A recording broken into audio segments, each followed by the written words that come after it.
荷兰政府直接去接管的时候，并没有股份，它其实也没有董事会里面的相关歧视，所以它是彻头彻尾的一个国家介入私人企业的行为。它甚至要求去撤换张学正，就可以明白王文涛说这个是政府的不当介入。安氏毕竟它已经转得很成功，荷兰的部分是研发、总部、制造，甚至最终的封装、高附加价值的部分是在中国大陆，而且呢，它很多是回销到欧洲的关键企业，买方会急着要使用它最终的产品，而最终的产品呢，因为是在东莞啊，在广东啊做最后的封装，因此呢，它需要得到中方政府的出口许可，谈判的筹码，企业跟政府施加的压力就大。安氏之乱呢，原本大家以为这场风波已经暂时告一段落，但没有，还有后戏可看。现况并非如此啊，这个中国大陆出手了，希望德国方面出面敦促荷兰撤销对安氏的接管行动。而且更呼吁整个欧洲在半导体供应链危机当中呢，要采取实际行动，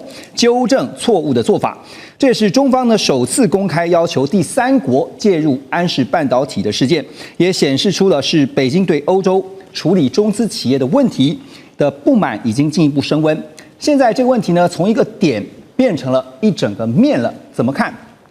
荷兰经济大臣在画面上这位叫做卡雷曼斯啊，他在接受英国《卫报》采访的时候，他谈到安氏的问题。他说事情已经发生了，但即便是从事后来看，仍然会做出同样的决定。想不到呢，大陆方面商务部长王文涛立刻反击，他说呢，安氏半导体问题的根源是荷兰政府不当干预企业内部的事务。那么荷兰代表团呢，在下礼拜将要访问中国大陆。根据路透的报道说，北京正在透过德国跟欧洲给荷兰压力，让荷兰政府放弃一个法案，叫做《供应品管法》所赋予的特权。这个《供应品管法》是1952年设立的法案啊，允许行政部门在面临到必须说国家安全啦、有风险的时候呢，可以去干预这个董事会的决策，甚至是接管这个公司。而这次也是第一次使用这样的法案。先请教倩姐两个问题啊，因为这次感觉上荷兰是挖了一个坑让自己跳进去，但现在陷入泥淖当中呢，不知道怎么出来。所以第一个问题是，中方会不会透过这一次两方的商务部长的这个谈判针对安氏的个案呢，进一步的去影响整个欧洲对于中资入股的企业未来的态度跟做法，是第一个问题。第二个问题跟荷兰谈，如果只谈安氏，似乎感觉上就是一个点，有没有可能扩到其他的项目？比如说大家最关切的荷兰艾斯摩尔的光刻机，您觉得？首先我们谈一下你的核心问题，就是说中资入股在欧洲到底未来安全不安全？那如果我们看中资入股，也就是说对公司的控制权来说，第一个是股份的控制权，第二个是董事会的控制权，第三个就是经营团队的控制权。那这一次在9月30号呢，荷兰政府它直接去接管的时候，它其实并没有股份。它没有股份的控制权，它其实也没有董事会里面的相关歧视，所以它是彻头彻尾的一个国家介入私人企业的行为，所以它甚至要求它在经营的这个部分要去撤换张学正 John Chen。所以我们把这三个理路呢理出来之后，就可以明白为什么王文涛说这个是政府的不当介入、企业行为、不当干预因为他既没有股份，又没有董事会的席位，然后最后呢，他竟然直接要影响他的经营团队然后以及他的那个经营的发生。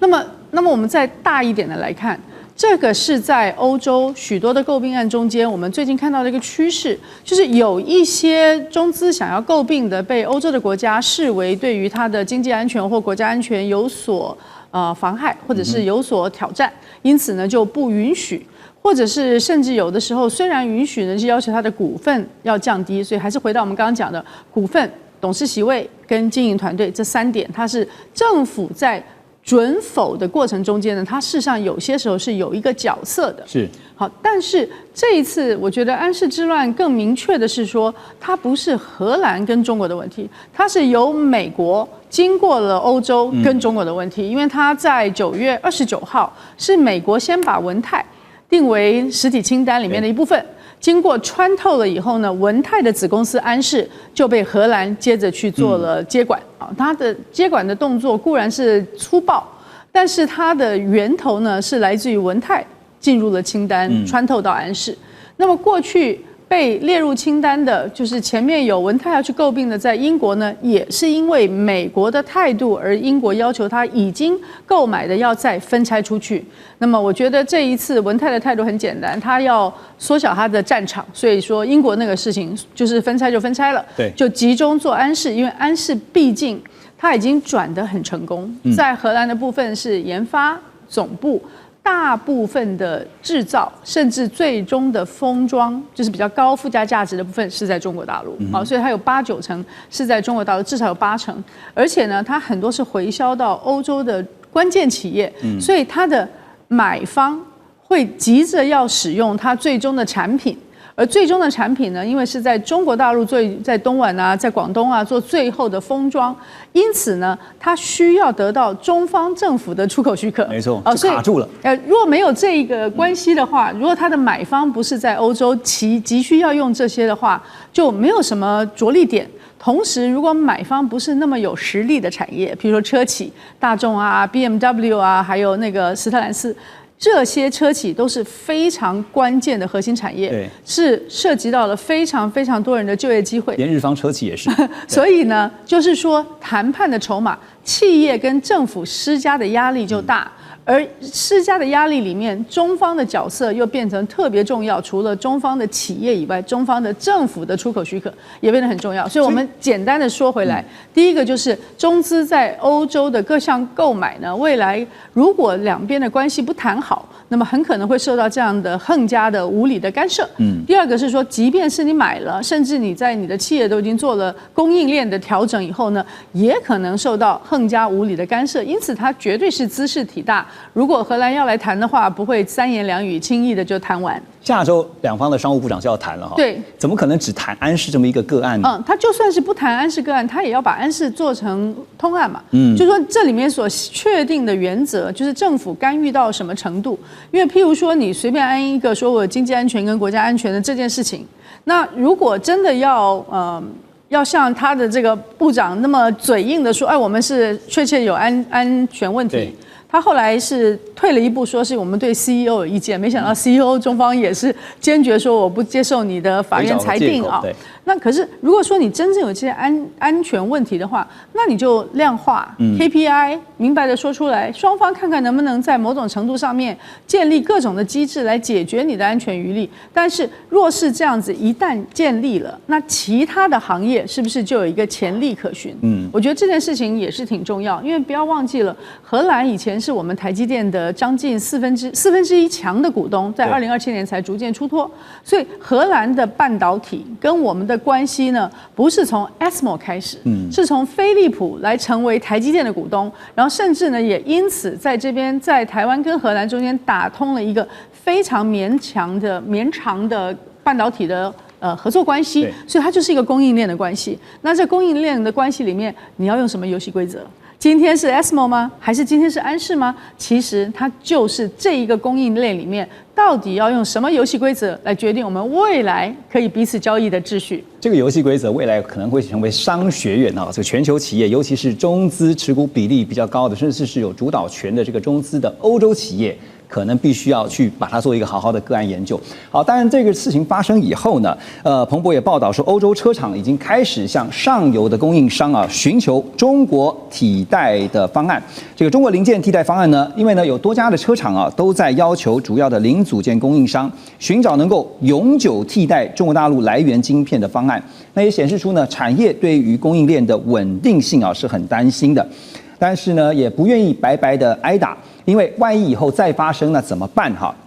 研究机构欧米迪亚呢就估计说，这个安氏半导体呢，在简易功能车用晶片的领域，它的市占率超过了20%，竞争对手包括了美国的安森美半导体，还有威视科技，另外就是 Geodis， 还有呢日本罗姆株式会社等等哈。那现在呢，安森美已经表示说，他们跟客户正在讨论要怎么长期的来支援客户的需求。简单来说啦，就是欧洲车厂这次也上了一课啊，找替代方案，但是找得到吗？而且找到了，这个替代方案到底可不可行啊？现在同业竞争者有办法立刻补上这个缺口吗？这是一个非常实际的问题。奎博老师怎么看？还有会怎么进一步改变欧中的贸易结构呢？第一个问题就是说，这些替代的厂商能不能够补上缺口？如果我们讲说这是不急啊，长期来讲当然有可能，有订单，而且这个技术不是像我们台积电什么1.4、1.6奈米那种，真的是要拔尖的，对，他们就是把原料调过来了，然后呢，该加班的人都安排好了，多付点加班费啊，然后再来就产线空出来。大概剩下就是一些物流的东西了，所以长期来讲，大概我所谓长期啦，因为我只能说大概8个月、1年左右，慢慢，它的产能或许可以替代安士那20%。可是你现在我们看到新闻啦，欧洲有些车厂已经在哇哇叫说，我库存快用完了，啊，那我们就想到当时在新冠疫情的时候，如果各位买车的话，有时候你买车，譬如说你可能有一个这个脚踢的尾门，打开尾门就没有了，因为晶片被拔掉了，不够。所以这个问题说，短期的库存没有，它到底是重要，包括这个车功率的这种大的元件没有，还是那种小小的周边的晶片元件没有，我们还不知道。但是我的意思就是说，短期内你要欧洲车厂，如果安士这个事情一直卡在这里啊，短期内你要欧洲车厂马上可以恢复正常的状况，我觉得那个是太难了。对，特别是我们这边提到的，其实牵扯了好几种零部件啊，包括像晶片，包括像离散元件或者是被动元件。那像这些东西呢，它其实制造上来讲是一个很全球化的一个生产供应链啊。那你要叫这些厂商要把这些生产供应链赶快的补齐，因为它原来的生产供应链可能不是有那么大的量能可以去补安士的那些缺口。好，那另外来讲，人才或许不是一个太大的重点，因为我说过这技术这个尖端性还好，问题在于认证了。如果今天安士有，因为我们真的不知道这些细节，如果安士它出产的这些离散元件好了，它是经过欧洲车厂认证的，那你说这些，你不是说做的一模一样，看起来一模一样就可以上车呀？还要经过认证。对，认证，然后实验等等，那可能要花好几个月。尤其又跟安全有关的话，更是必须要花很多时间。对，所以我的意思就是说，短期内你叫这些厂商，就算他能做，但是要补上这个能量，我觉得还蛮难的。OK， 啊，那欧洲的这个关系，我很快的说一下，就是我们可以看到最近这几年啊，中国大陆对欧盟的出超大概3000亿欧元。中国大陆卖了很多东西啊，其实大部分就是一些制造业的产品。我举例来讲，譬如说一些电机、运输器材，还有像半导体晶片、手机、电脑、监视器，还有像车零部件，太多都是这些东西。而且欧盟大概从中国大陆进口90%多都是已经是做好的成品。还有锂电池，更不用讲。那这些其实。这些我们讲了安士这些晶片啊，其实大概占里面的贸易，其实不是一个非常举足轻重的比例。对，它占了一小部分，但是它不是举足轻重。所以就算安士这边出问题，但是欧洲跟中国大陆的这个贸易的结构，我觉得如果要调整，不是因为安士晶片，而是因为中国大陆还有欧洲他们自己在新能源，他们在半导体，还有汽车零部件，大家互相这个。我防你，你防我，然后自己想发展自己的，所以我觉得它的贸易结构调整应该是那个部分，而不是因为安士。就这个漏洞到现在为止看起来是缓不济急啊，可是呢，总得想办法去找到一个解决方法啊。那当然，这个欧洲呢夹在中间，其实中美两强竞争下，那确实是里外不是人。英飞凌的执行长呢，他就指出。画面当中，我们看到他说呢，美中两国的供应链体系正在逐步脱钩，而欧洲就夹在中间，面临被两强挤压的局面。另外呢，欧洲汽车供应商协会也呼吁，认为欧洲应该要重新检视2035年停售燃油车的计划，允许混合动力或者是增程式的电动车继续销售。以免呢这个过度依赖单一来源的风险因为你知道纯电动车的话，可能它用到的车用晶片跟电控晶片更多，所以到时候怎么办呢？还有一个理由就是说呢，这样的话也能够保存一些这个产业劳工的就业机会好，所以安士的个案确实让欧洲工业上了一课面对这个供应链，未来如果真的是要脱钩了，聂老师觉得欧盟会怎么样去调整他们的供应链战略？我觉得现在不只是人对人、企业对企业、国家对国家，一定要有底气、有筹码，你才能够说你想做某一件比较严格的事情或严峻的事情。你9月30号你就居然的，像刚刚那先讲，就政府就不当介入，用国安的为由就把安士拿掉。请问一下，问泰他当时花了200多亿去买下，持了将近80%的股权，你赖这个情何以堪？我觉得这种做法，当然对国家的利益好像一个权柄在手，什么都可以做。但是你有没有想到，人家有底气，人家有筹码的时候，你可能会更惨。所以人家就帮你断供。所以欧盟现在真的很惨。我很早就讲以前欧洲的国家，我们都可以把它当老虎哈，一只老鹰、一只龙都很厉害。这老虎现在都是欧洲猫，它现在很多东西都靠别人。我讲它就是被夹击了，它是上下断供，左右夹击啊。这中美把它夹，还有上下断供。我跟你讲，他当这件事情一做的时候，中国有底气的时候，他东莞所有的工厂就帮你上面就断供，你怎么活？所以欧盟，你问我转型的问题，我这样讲好了，他现在面临到了关键转型期。早期他想转型，那时候他们开会的原因是因为为了要达到2050年的碳中和。2035年大家都知道，他的目标就是要把所有的燃油车全部禁售，那是他们的目标，非常好，非常理想。德国开始什么？德国不就是环保尖兵吗？不过重点来了。当时呢，他就发现这个做法也不一定达到，因为他碰到3个问题。第一个问题说绿色的这个转型压力，他的确想朝这个方向。第二个呢，但是发现全球是有竞争的，你要做这样的事情，你有没有办法做到？尤其中国电动车价钱，当然它可能是 price penetration 啊，价格切入法，的确有点当品的概念，让欧盟有点好像承受不起。那第3个还有一个更重要，就是供应链的问题啊，因为你不是整个全套供应链的生产，你看。我们的对岸中国多聪明，在2013年啊，习近平上来的时候弄了一个叫红色供应链，他知道所有的东西都是靠别人。他以前的银河号不是被断的时候，他才搞北斗卫星嘛。很多我们台湾的东西，后来为什么他们都有，就搞了红色供应链。他一旦有红色供应链，上中下游全部拿稳了以后，他要什么你缺什么，他大概可以补齐。当然我们说先进制程的3人以下，他可能还做不到，但其他的供应链或成熟制程，它不是全世界已经是最 well established， 已经到处都很稳健。我要讲，他现在碰到的是另外一个叫做不止转型，而是关键转型期。他现在碰到的以前是为了环保 ESG， 现在为了生存。对，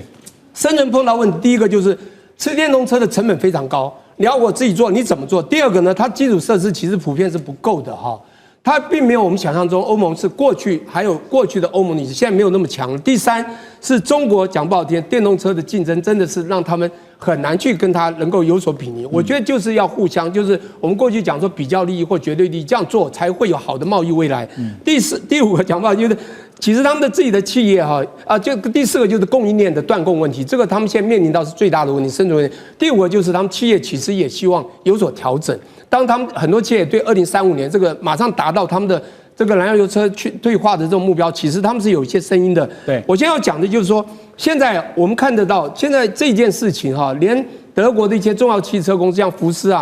不管你刚刚讲的这个英飞凌这些人怎么讲，他说他们今天如果被断晶片，这些汽车的晶片可能只能库存3周。不是3个月是3周，很短，对，很短哦。他们现在很多就面临停工了嘛，没得做。还有呢，缺晶片，你以后怎么办？所以他们现在要调整我觉得有时候是以和为贵，或者就是条件交换我们讲国际贸易里面就绝对利益，你觉得你有完全是觉得你在做，否则的话你一定要比较利益。就像过去的时候就资本密集劳动密集，资本密集的国家生产这种密集的产业嘛，这个劳动密集生产劳动密集的商品，不就这样吗？所以我觉得他们要做一些所谓的商业或贸易的整个调整，也就是在国际间做到还是。不能太反全球化，还是要部分的这个贸易的整合。所以回到一个重点，就是供应链自主到底能不能够真的是谈何容易啊？而且现在荷兰已经挖了一个坑，他自己跳进去了，现在想办法要从坑里面爬出来。但是接下来就看下个礼拜跟中方的商务部谈的结果如何。在 APEC 我们看到了习川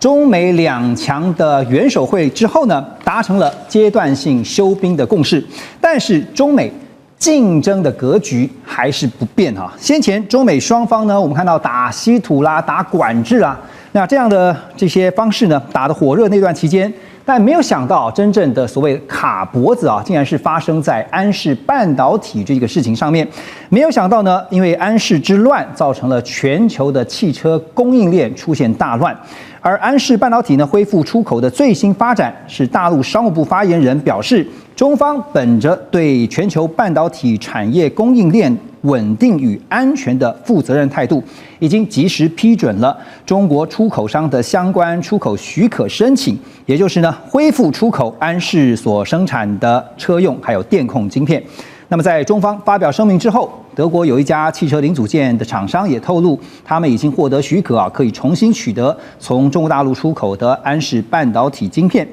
好，那么德国总理梅尔茨呢，对于这次的安氏晶片恢复出口也表示，感觉上这个问题正在逐步解决，晶片恢复供应是一个积极的信号。而荷兰这边呢，经济部长卡雷曼斯也表示说，荷方对中方宣布恢复这个安氏的晶片供应表示欢迎，另外也将会继续和中国大陆当局保持密切联系，针对此事呢，也会和欧盟执委会以及国际伙伴来密切协调。看得出来，德国也好，荷兰也好，尤其是荷兰大大的松了一口气现在包括中方，包括荷方各退一步。那安氏的晶片的客户当然也是松了一大口气因为暂时卸下了忧虑。但坦白说，这次打出的安氏管制牌确实有达到卡脖子的效果，让中方这个牢牢的抓住了主控权。所以钟老师先带我们看因为我们讲说这次的安氏之乱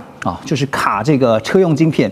电控晶片，没有想到竟然出了奇效。可是跟之前美方所寄出的管制，像艾斯摩尔的光刻机它的不同之处，您怎么看？刚才听这个何荣兄讲到这一题就让我以为是这个安史之乱呢，这个渔阳鼙鼓动地来。当然这一次的这个事情，我觉得给大家最大的一个启发，第一个就是说，其实中国大陆的这个生产能呢，的确可以造成一个很有用的一个这个杠杆，但因为这个安氏半导体它其实主要生产的是所谓基础晶片嘛，那这些基础晶片，当然你可能对于这些大的半导体制造商可能会觉得说这已经是一个成熟制片，所以他不会把重心放在这里。大家在这些大的公司比较的是他们在尖端晶片上的制造能力，可是很多的产品使用晶片是需要使用这些基础晶片，对，而这个恰恰好就是中国大陆过去这10年努力发展。刚好在2015年的时候，大陆成立了所谓的国家大基金，开始大量的投入所谓半导体的生产。那当然很多这些也有不少是失败的这个案例可是毕竟在大量的资金长期的投入之下，它的确创造了非常可观的产能，而它的价格搭配上它的这个生产的速度效率，使它成为一个非常可靠的来源。那当然就会使得其他国家减少了这方面的投入。所以你不要只看到有些公司、有些大厂它生产最尖端的产品，那是因为有其他的公司生产基础性的成熟的那个产品，而使得这些先进的大厂它不用继续生产。所以像是艾斯摩尔的话，他们的光刻机用来生产高端的晶片可是因为他们毕竟是在制程的研发跟突破上面，可能用到这个高端晶片，但高端的设备是比较有时效。可是变成是刚刚老师提到基本的一般的车用晶片也好，电控晶片也好，对，如果一旦没有了就完了。对，而且第二个就是说，第二个就是说，因为它通过这个出口管制，像这一次德国为什么能够可以？事实上，它是因为中国大陆商务部给它一个这个豁免。所以，因为它一旦通过管制之后，它就变成可以个案许可，那就变成可以成为一个谈判的筹码。所以那当然各国就不希望跟中国大陆关系搞得太僵。现在第一个是德国，第二个听说这个Honda 本田在墨西哥的厂大概也可能拿到。对。好，那这些当然都反映了一件事情，就是说没有错，像这个艾斯摩尔他们是第一个，它的制裁是集中在所谓尖端的这个产品的制造它通过设备来卡它的制造能力。第二个是什么呢？就是说西方国家固然可以在这个生产设备上还掌握这个优势，可是你这个庞大的这些需要使用晶片的各种产业，它不是那些尖端的产品它也不是通过你这些设备，它不是依赖你这些设备的，它依赖的是直接最终产品那这就使得中国大陆的这些过去这10年累积下来的产能发挥了杠杆的效果。对，因为成熟晶片就安氏所做的这些车用也好电控也好，其实一旦断供的话，真的会造成全球汽车的供应链大乱因为这个很多立刻就减少自己的生产量，然后下修自己的这个出口的次数哈，出口的这个产量。好，那进一步来看呢，安氏半导体啊，其实它原本是飞利浦所拆分出来的恩智浦半导体旗下的部门，在2017年呢才开始正式独立运作，然后呢，在2019年啊被中国大陆的文泰科技以36亿美元，折合台币大概是1115亿给收购。它主要是生产大量应用在消费性电子还有汽车电子系统的低价大宗的晶片，比如说像电晶体啦、二极晶体啦，好刚刚特别提到用在车用还有电控哈，像是什么车子用的刹车，还有呢这个引擎控制等等哈。另外呢，像工业用的、农业用的机械设备啊，也都使用这些低阶的晶片，但是因为它的产品数量非常的大，那因为价格又很低，所以呢，德国业界曾经称呼它说这种晶片叫做鸡饲料晶片，但没有想到这次呢，鸡饲料晶片把欧洲脖子给卡得死死的哈。可是江老师啊，大家都没想到这么出街的一个晶片，或者我们讲说成熟制程所生产出来的，可是一般民生或是特别是车子，它是需要用到的晶片，竟然能够被卡成这个样子哈。那这次对于汽车制造业来讲哈，大家也在评估说怎么会影响这么大？难道都没有先前想过任何的替代方案吗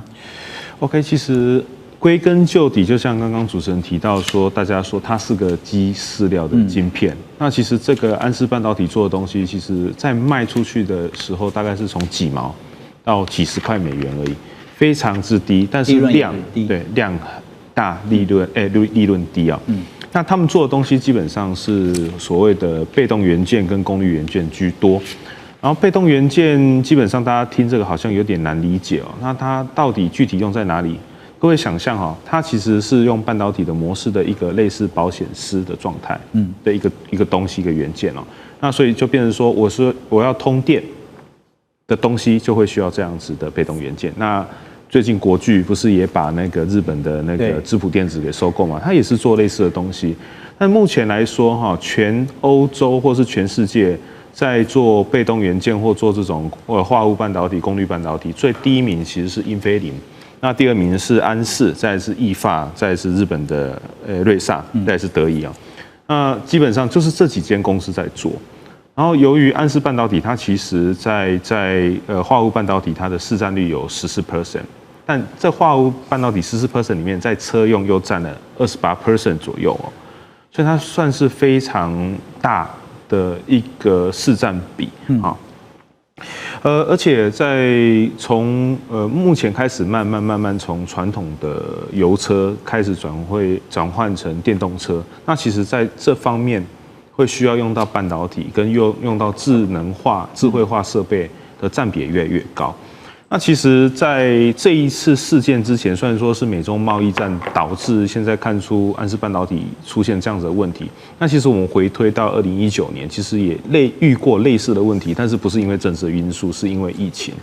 那过去在车厂，它会采2+1的方式，就是2个供应商，1个备用商。那以前其实蛮惨的，就是 Toyota 他们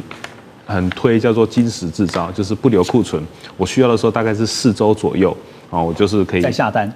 对，那遇到疫情之后就断供，断供完之后，他们现在从4周上修到16周。那其实目前来说至少每间车厂大概有超过4周以上的库存是可以去做一个 buffer 的哈。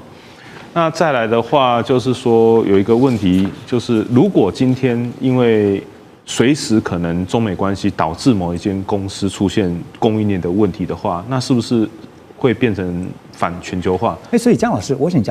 照您这样分析的话，是不是未来在特别是欧洲这边的汽车供应链的这个厂商、相关厂商，他们会去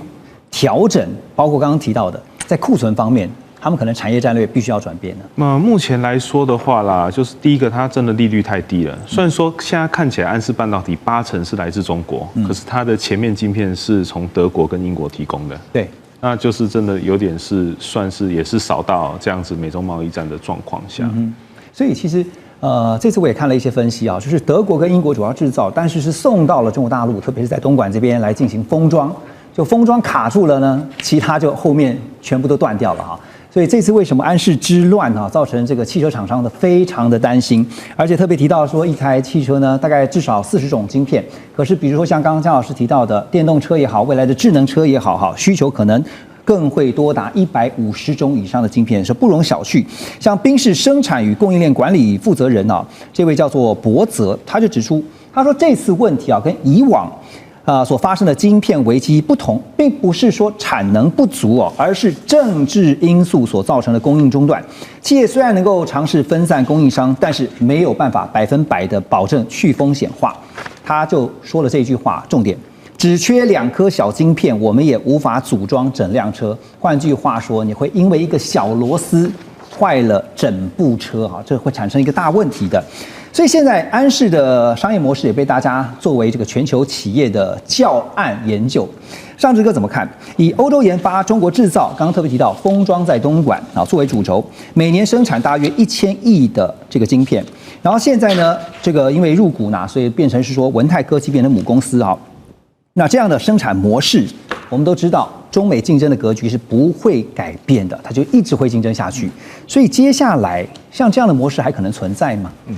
安氏之所以现在被注重，主要是在于看似是一个原先是中国大陆诟病的公司，是都应该运作很好嘛，设计就在欧洲设计，特别在今年做出来之后，封装还有封装很多的细节就在中国做，所以这是一个很特别的模式没有道理要出问题。为什么这样讲？其实安氏的这一次的诟病，他从2016年、17年谈，2020年最后并购成功。可是我们要知道一件事情中国大陆没有错，在2010年之后，无论国企跟民企，都让大家到处出海去诟病，就像吉利汽车收购 Volvo 等等，都在这段期间。可是呢，后来因为2016年就是安氏他们开谈的时候，因为开始已经美国川普第一任开始在打中国了，所以呢，其实中国大陆其实大家都知道，从2019年开始到2021、22什么呢？把所有原先大量包括国企到美国上市的，包括腾讯，包括阿里巴巴，陆陆续续要求回来。你不要你的资金跟你的最后的控制的命脉都在别人的股市上。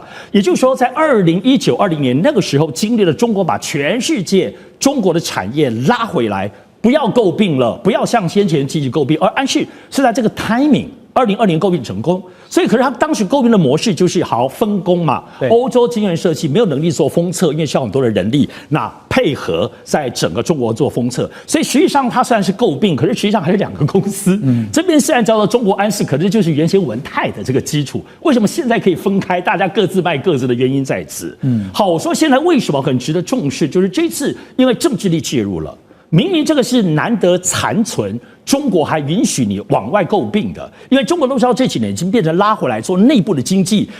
内部的经济变成自己的实力，因为进口市场也可以叫欧盟理正下规，对吧？对，出口的力量的话，也可以要不要采购你？所以从中国的角度，无论进口出口，已经变成它国际竞争国家的武器了所以这次你既然荷兰可以搞这个事儿，你政治力就可以这么样野蛮的介入，这可不是安氏这家公司的问题。对于中国整体的这种进出口，全面的，不要说是支援自己的中资企业了，而且要知道这个很特别这一次的部分是供应链，对，因为不是全部，就是供应链本身被分拆了，就像你像海胆你切个角，对不起，海星，你这个角自顾还可以长出来，就是它自己中国安氏不会断掉，所以这样子大家能撑下去吗？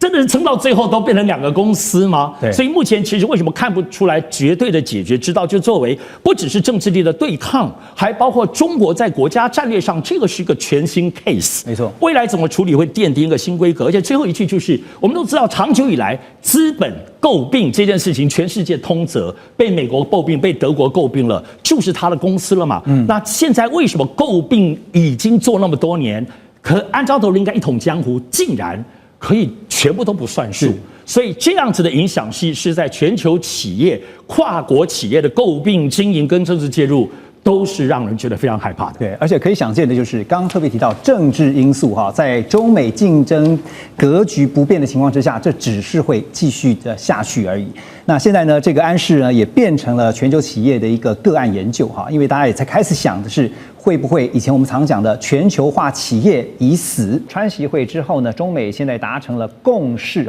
是休战1年，暂缓1年所带来对于双方的影响。而首当其冲的，当然最近大家看到是安氏半导体的风暴。怎么说呢？因为呢这场原本是荷兰挑起啊，声称是因为国安理由那所发动的这个企业接管行动，现在却让荷兰里外不是人啊。因为先前呢，荷兰政府信誓旦旦说他们要接管安氏是基于司法调查，强调跟政治无关。可是没想到这个白宫呢自己跳出来承认说，根据川习会在会谈期间所达成的框架共识，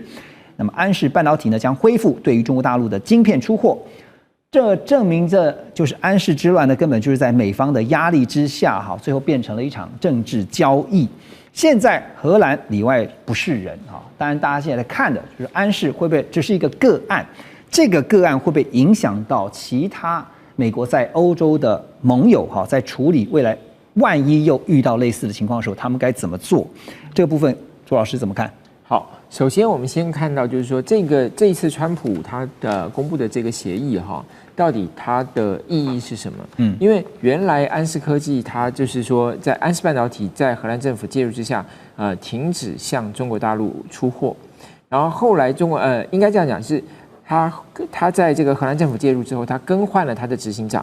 因为他原来的执行长就是文泰科技的这个创办人嘛，对。那么后来他一旦更换了这个执行长之后呢，中国大陆的文泰科技就停止向荷兰供货，那么作为反制的反制，那么安氏半导体呢也停止向中国大陆供货，所以两边都停住了，那当然这一次这个川普的在这个川习会后的宣布就是说，中国大陆会恢复向荷兰供货。当然，因为他们现在提供的是所谓的基础半导体基础晶片是提供给非常多所谓消费性电子产品啦，或者是汽车使用的这个晶片。对，所以他们直接影响到了很多汽车厂，都成熟制成的，包括像这个本田汽车，就已经在这个墨西哥厂就准备要停了。那你上日产，他是说他到11月的第1个礼拜就准备要停了。那所以川普是解决他们的问题，所以做了这个宣布。可是为什么说让荷兰政府很尴尬呢？因为荷兰政府原来是说是基于这个公司内部治理的问题去做了这个介入。那么现在一揭露，原来这个是背后是美国的这个操盘，因为它其实原来荷兰介入是要避免这个安氏半导体，因为文泰科技被美国政府制裁之后，它也被美国政府制裁，所以他现在就是说，荷兰政府介入之后，它就不是文泰科技的。荷兰政府还是个主权国家吗？对对，所以他的问题是源头是出在他不希望被美国政府制裁，当然也有美国政府背后的一个压力，就是说希望他避免这个安氏半导体成为这个中国大陆可以跳出这个制裁的一个巧门嘛。对，所以其实我们讲说安氏之乱哈，它不只是现在让荷兰觉得自己里外不是人啊，是变成了像外交上的一些风暴之外，其实它直接就像是刚刚左老师所提到的，它重创了欧洲的整个汽车产业链啊。因为呢，安氏的产品啊，它是以成熟制成的晶片为主。那外界很多人都会以为呢，成熟晶片呢并没有那么重要，但是没有想到呢，这些看起来是比起高阶晶片来说，它算是中低阶的这些成熟制成的晶片呢，却是车用跟工业晶片的命脉。进一步细看到，安氏的产能有将近80%都在中国大陆的安氏半导体。结果安氏被中方暂停了广东工厂的出口呢，就等于失去大部分的后端产能，也导致整个欧洲汽车供应链陷入了断链的危机。当然，现在这个问题要想办法赶快解决，不然刚才也提到了，像尼桑啦，像一些这个欧洲的一些大的车厂啊，哇，没有这些晶片怎么生产汽车？好，美国跟全球是不是在这件事情上面真的是忽略了成熟制成晶片的重要性跟它的影响力？黄老师，您觉得？其实大家对于成熟制成这个晶片，可能对字面上有点误解说，这个好旧啊，这个好像没啥人要用。但其实，在车用晶片或一些特规的晶片上面，成熟制成它占有一个非常重要的特性是什么？它稳定，它可靠，然后它的封测标准都是验证过的。再者，这个整个晶片的产业链里面，成熟制程可以说是整个晶片的最后一里路。那最后一里路走不好，你前面做的再好，那都是假的，你做不出最终的产品把它出去，对不对？那所以呢，今天不止整个汽车产业链，其实包含其他的控制器等等，工业用的晶片。家电也是哈，家电有些也是使用这种成熟制程，因为它成本低嘛，你不可能今天我家电我装个 Blackwell 把它塞进去，对，然后说 AI 用不到那种算力，也没有那个电力，也没有那个电力，对，所以其实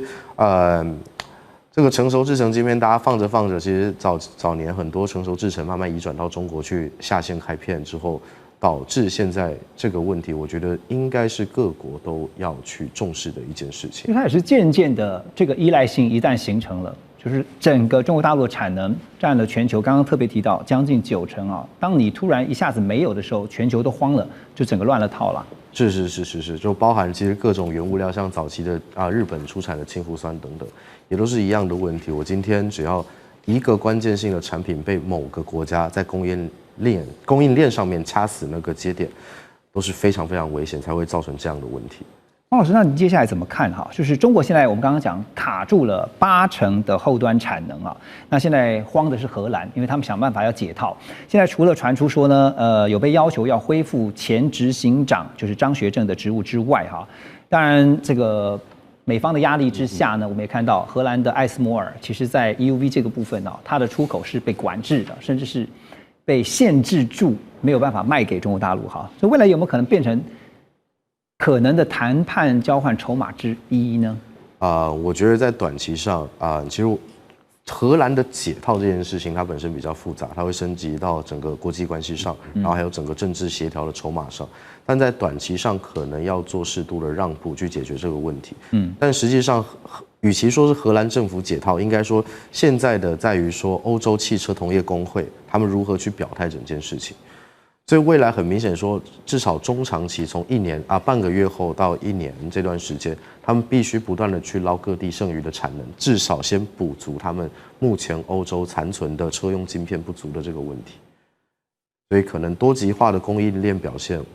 会可以减少在政治协商上面的一些损失。那至于能不能解套，这得看，还是得看我们川普如何去发话，以及如何去走下一步。OK， 这个问题同样的，想请教一下林老师，您又怎么看？因为接下来对于荷兰来讲，他要想办法先是解套，不然的话影响到是整个汽车的供应链。我觉得其实今天的这一个整个我们讲的安世之乱啦，对于欧洲国家或者对世界国家来说，都是上了一课。就是我之前其实全力去支持你美国政策，可是你现在美中关系感觉上看起来还是有点改善了，缓和了。那我变成是不是里外不是人？那是不是我之前前面所说的会变成我日后跟中国进行贸易上面的包袱？这一块其实是现在各国大家会去思考的。那我个人会认为的就是说，荷兰它当然其实我们常说荷兰其实有非常多的一些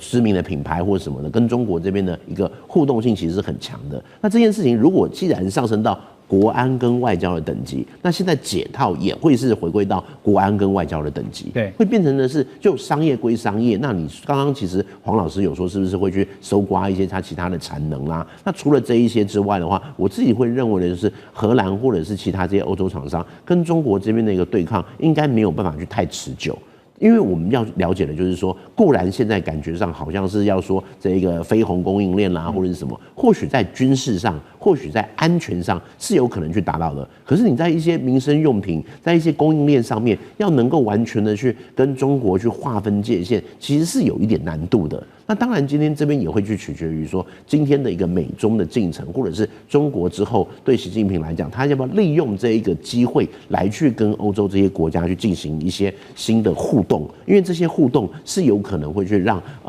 双方都去解套，甚至是对于荷兰来讲，他当然是希望说能够去摆脱目前的一个困境。其实我想进一步请教您，因为我们刚刚特别点到了荷兰在这个过程，就是在这个中美角力当中的尴尬之处哈，原本就是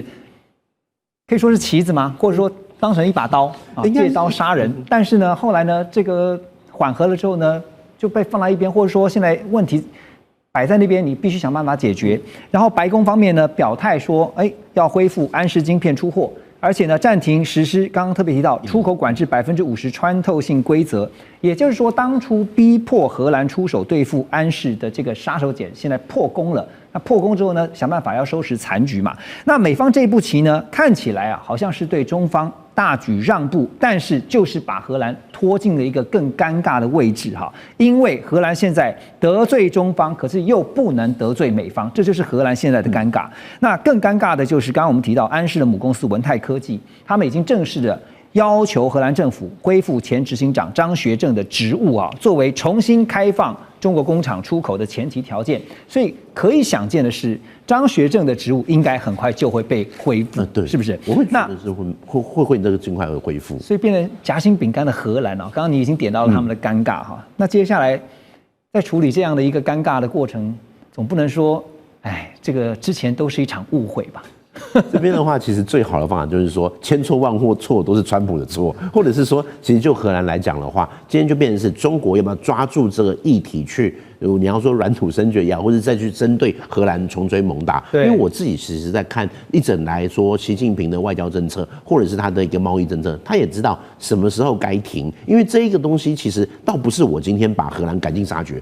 对中国没有好处，反而是现在适度的停手，会让未来更多的欧洲的国家或厂商，他不会再 all in 去挺美国，反而是我是不是要双面下注？在我支持美国政策的时候，是不是我自己跟中国这边也要留一个后路？我会觉得，就一个长远性来看的话，这个或许川普他只是为了他的其中选举或者是之后，可是对习近平来说，他要会想的是更长远的中国整体的产业。我会觉得在这一块，或许中国这边是有一些可以让步的空间，不要那么一个穷追猛打。那现在问题来了，就是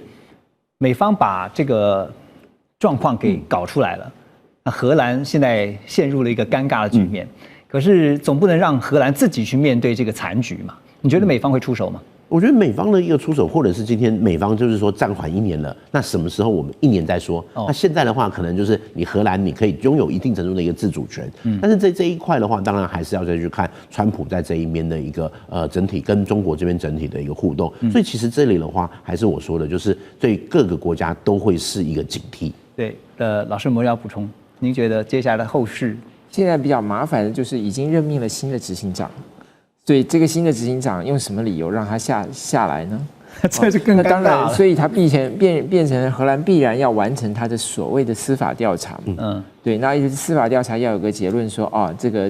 之前这个替换的决定可能是违法的，或者说发现这个原来所担心的事情不存在，那么就结束他的调查，那么再做职务性的调整。我觉得这个因为任命了这个新的执行长，所以会比较复杂一点。所以现在让这个局面变得更加复杂，所以常常听到一句话，古人有说“三思而后行”啊。